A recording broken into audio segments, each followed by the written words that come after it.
Presiden Republik Indonesia Prabowo Subianto menghadiri jamuan santap malam kenegaraan yang digelar Presiden Prancis Emmanuel Macron di Salle des Fêtes, Istana Élysée, Paris, Kamis, 28 Mei 2026, waktu setempat. Agenda tersebut menjadi salah satu momen penting dalam rangkaian kunjungan kenegaraan Presiden Prabowo ke Prancis.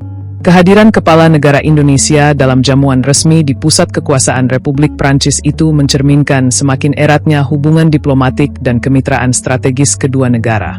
Setibanya di Istana Élysée, Presiden Prabowo disambut langsung oleh Presiden Emmanuel Macron bersama Ibu Negara Brigitte Macron di bawah tangga utama istana. Penyambutan berlangsung hangat dan penuh penghormatan sebelum kedua pemimpin memasuki ruang utama penyelenggaraan jamuan kenegaraan. Berdasarkan keterangan resmi Sekretariat Presiden yang dikutip Antara, jamuan santap malam tersebut merupakan bagian dari agenda kenegaraan yang menandai eratnya persahabatan dan kemitraan strategis antara Indonesia dan Prancis. Sebelum acara makan malam dimulai, Presiden Prabowo dan Presiden Macron terlebih dahulu saling memperkenalkan anggota delegasi resmi dari masing-masing negara. Momen itu menjadi simbol penghormatan sekaligus komitmen kedua negara untuk terus memperkuat hubungan bilateral di berbagai sektor strategis. Dalam suasana yang berlangsung akrab, para delegasi kedua negara tampak berinteraksi dan berdiskusi.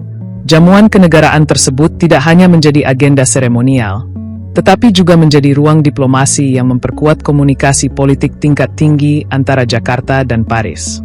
Kunjungan Prabowo ke Prancis berlangsung di tengah meningkatnya kerjasama kedua negara dalam berbagai bidang, mulai dari pertahanan, ekonomi, pendidikan, kebudayaan, hingga isu-isu strategis global. Pertemuan kedua pemimpin negara diharapkan semakin memperkokoh kolaborasi yang selama ini telah terjalin.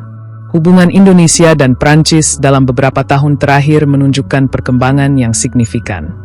Kedua negara aktif memperluas ruang kerjasama dan memperkuat posisi masing-masing dalam menghadapi tantangan geopolitik serta dinamika ekonomi global yang terus berubah. Jamuan santap malam kenegaraan di Istana Élysée menjadi penutup hari yang syarat makna dalam agenda diplomasi Presiden Prabowo di Paris.